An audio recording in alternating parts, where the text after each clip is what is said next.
Certo? Vamos mergulhar direto nisso. Bem-vindos a mais uma explicação detalhada. Hoje, nós vamos desvendar as camadas de uma daquelas narrativas super intensas dos textos bíblicos. Os eventos lá de Gênesis 18 e 19, o famoso juízo de Sodoma e Gomorra. Mas olha só, o que torna a nossa análise de hoje realmente fascinante é que o foco não vai ficar apenas naquele cenário de fogo e enxofre. Na verdade, especialistas apontam que esse texto é, incrivelmente, um guia muito prático sobre liderança, compaixão e até sobre como o ambiente de uma escola bíblica dominical deve funcionar na prática. É literalmente uma ponte direta entre a antiguidade e os desafios da nossa igreja contemporânea.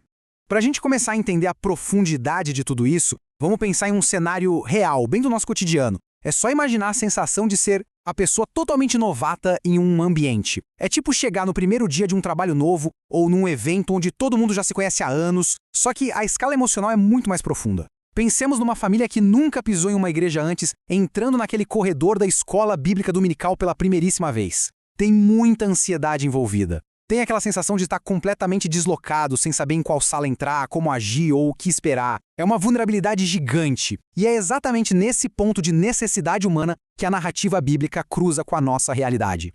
E o texto ilustra de forma brilhante qual deve ser a nossa resposta para esse tipo de vulnerabilidade. O exemplo do patriarca Abraão. O relato de Gênesis 18 mostra Abraão no calor do dia, descansando, quando de repente ele vê 3 estranhos. A atitude dele não teve nada de passiva. Os registros mostram 3 passos muito claros e dinâmicos. Primeiro, ele literalmente correu ao encontro deles. Segundo, ele se inclinou até a terra, demonstrando uma reverência e humildade profundas. E terceiro, ele ofereceu o que tinha de melhor: água para lavar os pés, pão fresquinho, carne e leite. Ele não fazia ideia de quem eram aquelas pessoas, mas a disposição para acolher e servir foi imediata e absurdamente generosa. O que é realmente interessante é ver como esse comportamento lá no Antigo Testamento ecoa perfeitamente no Novo Testamento. O texto de 1 Pedro, capítulo 4, versículo 9, nos lembra que devemos ser hospitaleiros uns para com os outros, sem murmuração. Comentaristas bíblicos batem muito nessa tecla. Isso prova que a hospitalidade não é só uma questão de ter boas maneiras ou de ter tido uma boa educação em casa. Nada disso. Na verdade, é a expressão clara de uma natureza cristã que foi transformada. Quem tem essa nova natureza acolhe, serve e se doa, refletindo o próprio caráter de Deus nas interações do dia a dia. Trazendo essa ideia para o chão de fábrica da igreja moderna, o contraste chega a ser gritante. De um lado, a gente pode ter um ambiente frio e indiferente, focado única e exclusivamente em cumprir um programa religioso, onde os visitantes entram e saem sem que ninguém sequer note a presença deles. Do outro lado, temos o modelo de uma equipe de recepção proativa, digamos na escola bíblica dominical. Seguindo aquele mesmo modelo de Abraão, essa equipe vai até o visitante, dá as boas-vindas com um sorriso autêntico, acompanha a pessoa até a sala certa, explica como a dinâmica da aula funciona e garante que ninguém fique perdido. Essa é a aplicação prática, viva e vital da verdadeira hospitalidade cristã. Mas a coisa não para na porta da igreja. Vamos entender como isso evolui para algo urgente. O texto nos mostra que a hospitalidade é, na verdade, só a porta de entrada. Tem um fluxo muito lógico e belíssimo nessa narrativa toda. Tudo começa ali, atendendo às necessidades físicas e emocionais imediatas na porta da tenda ou na porta da nossa congregação. Mas isso rapidamente se desdobra em algo muito mais denso: a luta pela sobrevivência espiritual daquelas pessoas. É exatamente nessa transição que a hospitalidade deixa de ser apenas um bom acolhimento e se transforma em uma intercessão feroz. Isso nos leva a definir o que realmente fazia de Abraão um intercessor de peso. Tanto o texto de Gênesis quanto o livro de Tiago chamam Abraão de o amigo de Deus. Essa amizade, essa intimidade era tão profunda que o próprio Criador decidiu abrir o jogo e confidenciar a Abraão seus planos de juízo sobre Sodoma e Gomorra. E movido por um amor e uma compaixão enormes, Abraão usou esse acesso VIP, essa amizade divina, não para pedir coisas para si mesmo. Ele usou isso para se colocar na brecha e advogar pela vida de quem morava naquelas cidades, o que obviamente incluía a família do seu sobrinho Ló. Vamos acompanhar essa negociação com o Senhor porque é de tirar o fôlego. É uma verdadeira contagem regressiva de pura compaixão. Abraão começa sondando se a cidade seria poupada por amor a 50 justos. Deus diz que sim. Mas a intercessão não para aí. Ele não se dá por satisfeito. Ele desce o número para 45, depois 40, 30, 20, até bater em 10 justos. Isso ensina pra gente que a verdadeira intercessão é teimosa no bom sentido. Ela é persistente e se recusa a simplesmente jogar a toalha e desistir da vida daqueles que estão caminhando para o abismo. Dissecando essa oração incrível, os estudiosos apontam 5 características fundamentais que servem de gabarito para nós até hoje. Primeiro, tudo foi baseado em um relacionamento íntimo e real com Deus. Segundo, a oração foi movida por uma compaixão genuína pelas pessoas. Terceiro, Abraão foi ousado e apelou direto para a justiça e perfeição do Criador.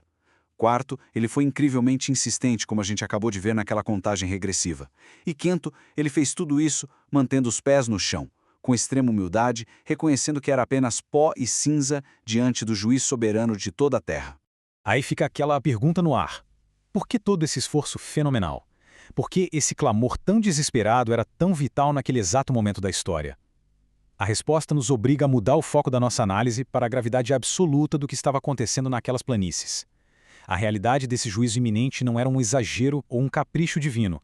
Era a consequência direta de uma condição social e espiritual que havia se tornado totalmente insustentável.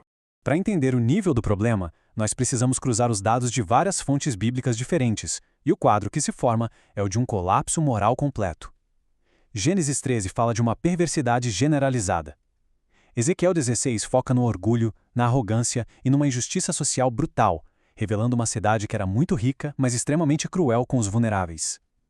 E Gênesis 19, cruzado com o versículo 7 de Judas, descreve uma corrupção extrema, com violência desmedida e imoralidade desenfreada, ao ponto de a população tentar violentar os mensageiros celestiais. Então, o juízo não caiu do céu por causa de um único tropeço, mas por uma corrupção contínua, absoluta e que contaminava todo mundo, do mais jovem ao mais velho. O que nos leva a um número que chega a dar um frio na barriga: 0. Abraão tinha parado a sua intensa intercessão em 10 justos, e Deus prometeu que pouparia a cidade inteira se encontrasse esses 10. Mas o fato assustador é que não havia sequer 10 pessoas justas ali. Tirando a família de Ló, a contagem era 0. A cidade inteira havia cruzado a linha da paciência divina de uma forma absoluta e totalmente irreversível. Diante dessa corrupção sem volta, a visita daqueles anjos acabou se transformando numa missão de resgate desesperada. A frase dita a Ló ecoa forte até hoje: escapa-te por tua vida. Os grandes comentaristas bíblicos conectam diretamente esse aviso de urgência máxima com o dever crítico da igreja nos dias de hoje. A nossa evangelização não é outra coisa senão essa mesma voz alertando a humanidade para escapar das consequências do pecado e correr para o refúgio da graça enquanto ainda há tempo. E isso nos traz ao coração teológico dessa narrativa inteira. A perfeição de Deus mora justamente nesse equilíbrio milimétrico entre a sua misericórdia longânime e a sua justiça inescapável. O simples fato de anjos terem sido enviados já foi, em si, uma última chance estendida àquelas pessoas. Deus não tem prazer nenhum na destruição. Ele dá tempo e oportunidade para o arrependimento. Mas, quando essa misericórdia é ativamente zombada e rejeitada e a maldade vira o padrão normal, a sua justiça é inevitável. E, só a título de curiosidade, estudos arqueológicos na região do Mar Morto apontam para concentrações anormais de enxofre quase puro na área, o que corrobora a ideia de que o evento foi um juízo cirúrgico e totalmente sobrenatural. Para encerrar a nossa explicação de hoje, a grande provocação que fica não é sobre o que aconteceu milênios atrás, mas sobre o agora. Olhando para as Sodomas do nosso mundo moderno, sociedades perdidas, cada vez mais distantes do que é reto e afundadas em injustiças, qual é o nosso papel no meio disso tudo?